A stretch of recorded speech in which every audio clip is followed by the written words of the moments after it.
ನಾನು ಹುಟ್ಟೊಬ್ಬ ಮುಂಚೆ ನಮಗೇನು ಗೊತ್ತಿರಲಿಲ್ಲ. ಈಗ ರಾಜಕಾರಣಕ್ಕೆ ಬಂದಮೇಲೆ ಫೇಸ್ಬುಕ್ಕು, ವಾಟ್ಸಪ್ಪು, ಈ ಒಂದು ಸೋಷಿಯಲ್ ಮೀಡಿಯಾ ಬಂದಮೇಲೆ ಈ ಹುಟ್ಟೊಬ್ಬ ಆಚರಣೆಗಳು ಶುರುವಾಯಿತು. ಅಂದರೆ ದೊಡ್ಡ ಮಟ್ಟದಲ್ಲಿ ಅವೆಲ್ಲ ಚಿಕ್ಕ ಚಿಕ್ಕ ಮಕ್ಳಿಗೆ ಮಾಡ್ತಿದ್ವಿ. ಇವಾಗ ಏನಂದರೆ ಇವರೆಲ್ಲ ಪ್ರೀತಿ ವಿಶ್ವಾಸಕ್ಕೆ ನಾನು ಸದಾ ಚಿರಋಣಿಯಾಗಿರ್ತೀನಿ.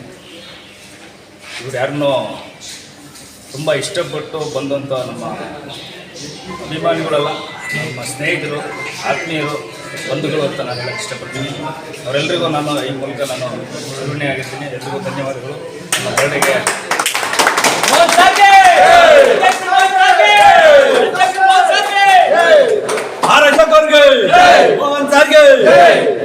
ನಾವು ಯಾವತ್ತೇ ಆದ್ರೂ ನಮ್ಮ ಅಶೋಕಣ್ಣನವರ ಒಂದು ಮಾರ್ಗದರ್ಶನದಲ್ಲಿ, ನಮ್ಮ ಹಿರಿಯರ ಆಶೀರ್ವಾದದೊಂದಿಗೆ ನಾವು ಈ ಒಂದು ರಾಜಕೀಯದಲ್ಲಾಗಲಿ ನಮ್ಮ ಜೀವನನೇ ಆಗಲಿ ನಾವು ಮಾಡ್ತಾಯಿದ್ದೀವಿ.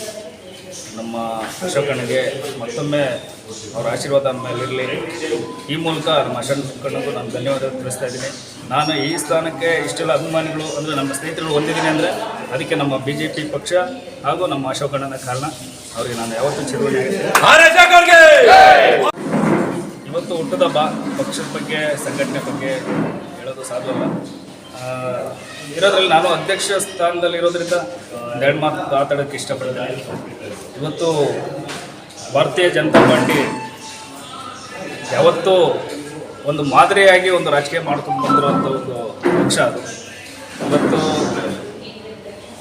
ಕಾಂಗ್ರೆಸ್ ಪಕ್ಷದ ಒಂದು ಸುಳ್ಳು ಗ್ಯಾರಂಟಿ ಯೋಜನೆಗಳಿಂದ ಇವತ್ತು ಒಂದು ಪಕ್ಷ ಚುಕ್ಕಾಣಿ ಹಿಡಿದಿದೆ. ಮುಂದಿನ ದಿನಗಳಲ್ಲಿ ಜನಗಳಿಗೆ ಗೊತ್ತಾಗುತ್ತೆ ಯಾವ ರೀತಿ ಗ್ಯಾರಂಟಿ ಯೋಜನೆಗಳಿಂದ ನಮ್ಮ ದೇಶ ಹಾಳಾಗ್ತಾ ಇದೆ ಅನ್ನೋದು ಜನಗಳಿಗೆ ಎಲ್ಲ ರೀತಿ ಈಗ ಗೊತ್ತಾಗಿದೆ. ನೆಕ್ಸ್ಟ್ ಚುನಾವಣೆಯಲ್ಲಿ ನಮ್ಮ ವಾರ್ಡ್ ಮಟ್ಟದಿಂದ, ಬೂತ್ ಮಟ್ಟದಿಂದ ನಾವು ನಮ್ಮ ಪಕ್ಷನ ಗೆಲ್ಲಿಸೋದಕ್ಕೆ, ಮುಂದೆ ನಮ್ಮ ಪಕ್ಷನ ಆಡಳಿತ ತರೋದಕ್ಕೆ ನಮ್ಮ ಎಲ್ಲ ಕಾರ್ಯಕರ್ತರು ಕೈಗೂಡಿಸಿ ನಮ್ಮ ಶಕ್ತಿ ಮೀರಿ ನಾವು ಸಂಘಟನೆ ಮಾಡ್ತಾ ಇದ್ದೀವಿ.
ನಾನು ಬರ್ಬೇಕು.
ಈ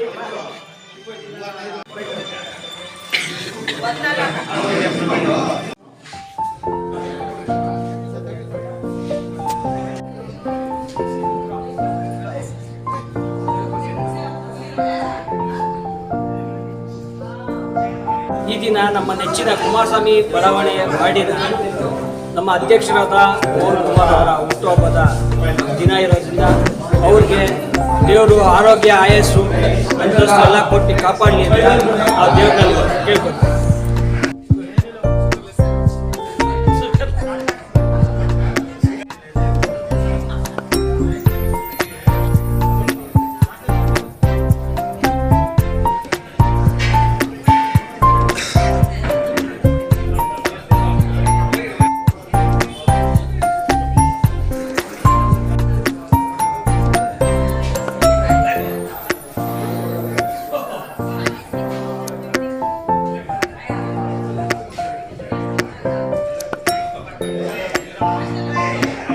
ಅಣ್ಣನಿಗೆ ಒಳ್ಳೇದಾಗಲಿ, ಅವರು ಏನೋ ಒಂದು ಜನಸೇವೆ ಎಲ್ಲರಿಗೂ ಒಳ್ಳೇದಾಗಲಿ.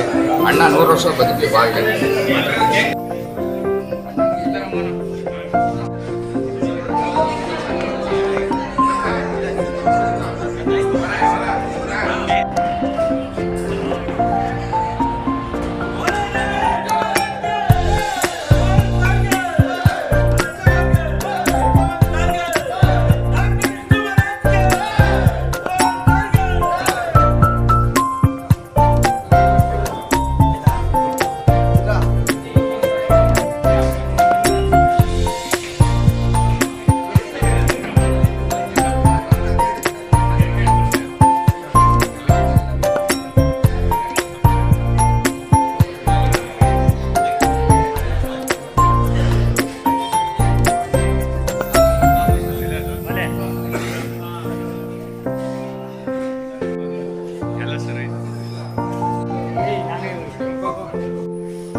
Again.